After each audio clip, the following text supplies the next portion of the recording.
Okay, so I'm gonna try to set this up really quick. I had a rhythm going earlier, and my roommates came home and kind of surprised me, and I got all quiet and weird. So, and you know, of course, they know I was recording something because I was talking pretty loud. Anyways, I'll try to set this up real quick, and I'll try to play 3 or 4 rounds. It's gonna be a 2-player game, so it should set up really quickly. Try to do a little bit quieter.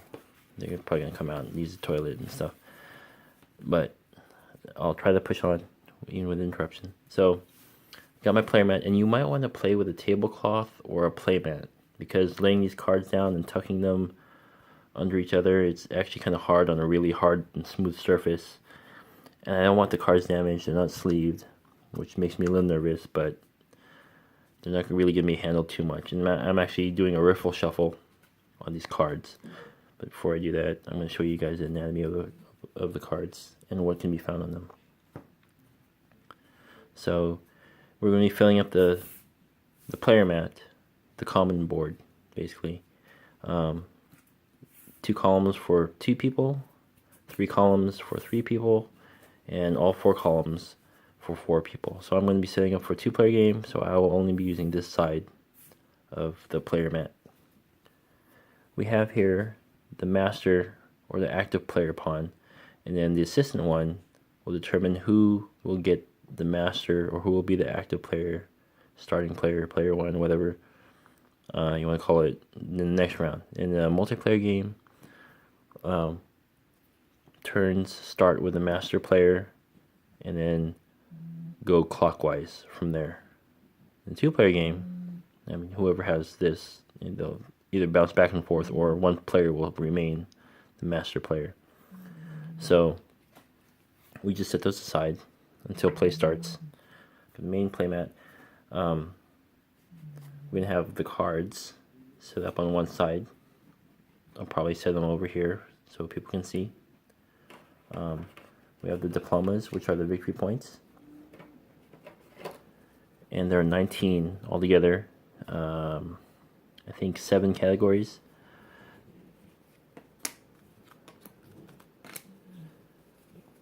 And I'll sort them out, and then I'll explain them when I have them out. They work like the Rise of Augustus bonus tiles, and in the past I've not been teaching it correctly because I don't, again, it's one of those games I don't bring out too often. So when I finally do, I forget how to dish out the bonuses. But like when you complete, when you get bingo on one of those, on Rise of Augustus, you have an opportunity to take a bonus card that you qualify for. If you pass on it, you still might be able to go back and get it later, provided you still fulfill the requirements exactly. But with this game, when you, as soon as your tableau fulfills a requirement, you must take the diploma that corresponds with it or pass on it. You can't go back.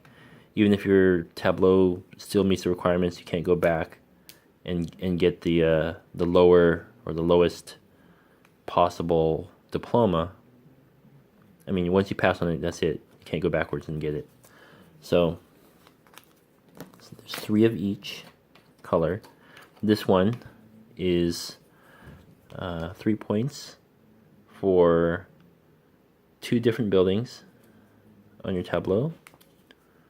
This one is 4 points at the end of the game. 4 points for 3 buildings. Plus, you get a storm token. There's 3 of them in the game they can get, and they are wild cards. And we'll see how they score later. And then this one is you get if you have 4 different building artwork on your tableau, you'll get 7 points at the end of the game, and then you get, at least for your turn, you will get the assistant token. So if there's multiple players, then they get this after you do, then it's just going to go to them. So we'll have that.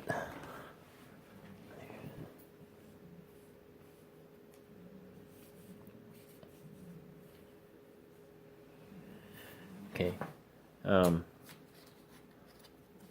Here, these are what kind of landscapes you have played on your tableau. Now, if you didn't catch my unboxing video, the object of the game is to get this mural set up. 11 cards or more per player will end the game, or if you go through the entire deck. Now, I went through half the deck when I played by myself earlier, and so that took like over half an hour for me to do it by myself. Could take longer, could be a lot shorter, because you're going to run through the deck a lot faster with 4 people playing. So this is for every... I thought this was like sets, but what it is you have... where's the other one? This tells you if you have a matching pair of any of the 4 different landscapes: water, forest, mountains, or plains. This one, if you have 3 of a kind of any of the 4, and this one is 4 of a kind of any of the 4. They tell you specifically to set these up in 2 rows. Top one is going to affect your mural or your painting. They call them lessons, but it's your painting. And then the bottom ones will affect your studio, or like your abilities or resources, I guess, to activate each card. So this one, and this will be more evident when I describe the cards, but this, for every tree you have in your tableau, if you have 3, at the end of the game you'll get 3 points. They're harmony points. 4, you get 4 points, and if you have 5 trees all together, as soon as you get 5 trees, this one also gets you a storm wild card token, and then this one is you will get possession of the assistant pawn. If you have 5 trees, end of the game will get you 7 points, plus if you were the last person on the turn to get the assistant pawn, then you'll get the master pawn.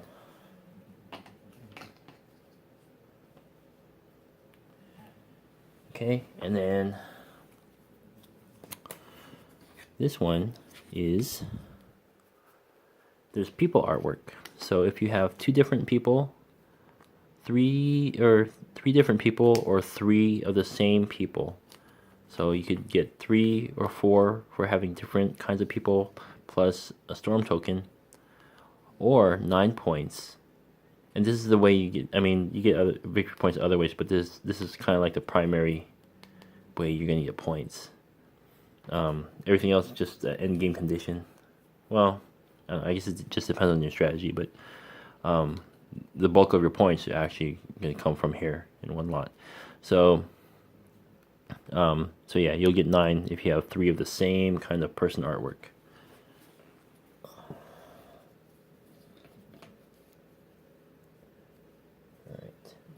Now, what affects your studio are these.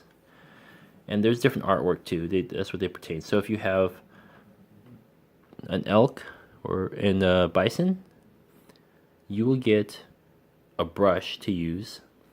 They're like in a way, this is like a activation or a worker placement. So the pawns, or the brush tokens, are like your workers. So you can get an additional one. Everyone starts with 2. You get an additional one.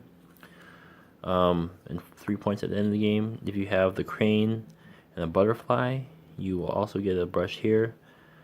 And brushes are kind of a rare thing you can get. So it turns out I looked through all the cards, and there are not very many opportunities to get extra brushes. So the main way you'd probably be shooting for getting these bonus things.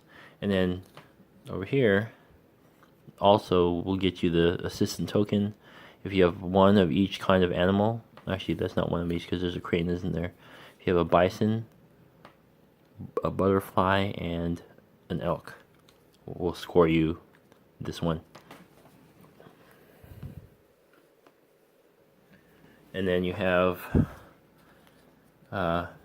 For if you have 3 brushes or 4 brushes, you will score these many points. If you have 3 brushes, you will also get the assistant token that turn if you were the last person to get it. And then again, same thing with this one, except you will have the move symbol. Okay. Each player is going to start kind of like with Kodama, but Kodama had a few more choices, so that plays up to 5, I think, and there's 6 possible starting tree trunks. Well, this plays up to 4, and there are only 4 possible starting tree trunks. You have sunshine or summer. You have springtime with its flowers. You have fall with what is it? Changing leaves. And then you have winter, which is these are snowflakes. I don't know if you can tell in the video. It just kind of looks like a gray smudge from what I'm looking at. That's winter time. They're snowflakes or hail or something. And then each person has a different landscape resource. Each person gets 2 brushes. They can activate this for 1 move action. I have not been playing this correctly. Actually, no, I have. Or it counts as 1 resource. This one counts as water, plains, mountains, and forest. And each of these symbols in your tableau can be activated 1 time. So you're just going to have to make a mental note. And it turns out, and you'll see this in a little bit, but you'll have pawns, or you'll have your brush tokens sitting in one of these spaces between rounds. And you don't have to move them to reactivate them. If they're already sitting there, they're active. At least that's how those folks played it, and I'm going to play it like that too, because otherwise it'll be a very difficult game. Okay, so I'll do those randomly, and then here are the paint pots with the supposed to be like brushes sitting in there, and you can only see the handle sticking out. So I had these sitting up in a nice upright stack before, but for simplicity's sake and quickness, we will just lay them down. Okay.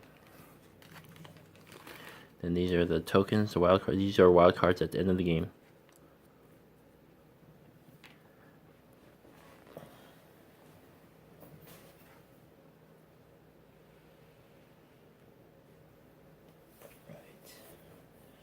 So I've moved the dang it. So I've moved the playmat up higher so you can see the player boards. So you can still see the main board. You won't see the bonus. I mean, they're right there, but like I said, I want you to see how the player tableaus look. So all you really need to see are the main player board and then the cards that come out. And then you'll be able to see the tableaus down here. So I've already set up these cards so you can see what the different ones look like. So there are, and the backs are important. So the backs tell you these are trees, and you may find 1, 2, or 3 trees in artwork. So I have these 2. There's 3 trees here, and 1 tree there. So you can add them up. They also tell the season, and then any additional harmony points or victory points that you might have. They also tell you what resources you need to activate and how many to be able to play that card. And then if you use it for your studio, you'd flip them upside down. So to add them as paintings, you would take your tableau, this is a starting card, and then you would tuck it under like that and add to your mural. If you want to use it as a studio card to add to your resources or abilities, I don't know, I think you only get each ability 1 time Like there might be some top ones, the end of the game victory points, things that they only happen at the end of the game. Like certain things do not reactivate. I mean, you use the ability. Like here, I don't need to place a pawn here to use the move ability. I would just say I'm going to use that to move a pawn. So yeah, you turn your card upside down and show the studio for your resources here or abilities. So there's that, trees, and then here's buildings. So the number of trees, if you can recall, are important because 3, 4, and 5 trees in your artwork will score you the diploma. With the buildings, you may find a single building on the card, and there are like 5 different types of buildings. Something I came across on another card, and I'll show you, is coming up, is it says you can, or you may, properly worded, you may find a single animal on these cards. But if we look here, you have an elk here, you have a bison here. Oh, there's nothing there. I thought and there's a crane. I was like, oh, wait a minute. And I flipped it over. Yep, you can find an animal, but there isn't one on this one. What you do find are, if you use it as a painting piece, you'll have a storm, which is a wild card, or and a victory point, and it costs you 1 mountain to activate it.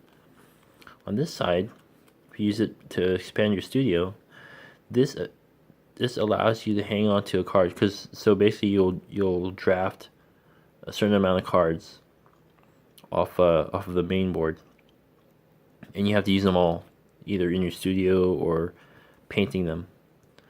And so, activating them, whatever the resource is here it requires. This symbol allows you to hang on to a card. You don't have to play it that turn. You can use it later. So for every one of these you have in your tableau, that's how many cards you can hang on to if you don't need it right away. Or, because if you can't activate a card, what happens is you just end up adding to your studio because it doesn't cost anything that way. But then you're losing out on some victory conditions, some points. So yeah, those animals, sometimes there's nothing on there. I don't know with people. There's like 4 different kinds of people on here, I think, 4 or 5. So you can see there's a person there. It tells you there's probably people on the artwork. And I see that's the duplicates. There's like 4 different people here, but I think there's actually 5 different pieces of artwork. So that's a brush. That's a move action. So there's that. And all I do, I mean, that's the setup really. Each person's going to get their own random player starting resources. So let's do these 2. And we have spring and summer, mountain, and water. So we'll put this here, and we'll put this here. Yeah, they take up a lot of space the way they stack up. So I had this on the far end of the table, like over here, close to me, of course. Way over here. Well, not quite on the end, like maybe over here, which is still, it's like a few inches, 3 inches away from the edge. And then I had the other one, the other starting thing, in the middle of the table, and it took up a lot of space. So here, this should get us about 3 or 4 rounds. Alright. Each player starts out with 2 brushes. I'm clumsy. 2 brushes. There. And 2 brushes here. Oh, there's some flashing on there. Yeah. Whatever. Oh. Man. What is it? You don't need that. Okay. And then, ooh, I left a mess in the kitchen. Clean up. Alright, so now all I do is take these and I shuffle them. Hopefully they won't get all ratty too soon. And I think I'm going to stop this video. Ugh, I don't like this. All bendy. I'm going to stop this video after I shuffle these cards. Actually, I'll just stop it right now. And I'll shuffle the cards. And then we'll get started. And I'll play a few rounds. Because obviously, you're going to see in order for you guys to see how the player tableaus work, I'm not going to be able to leave enough room for a full game.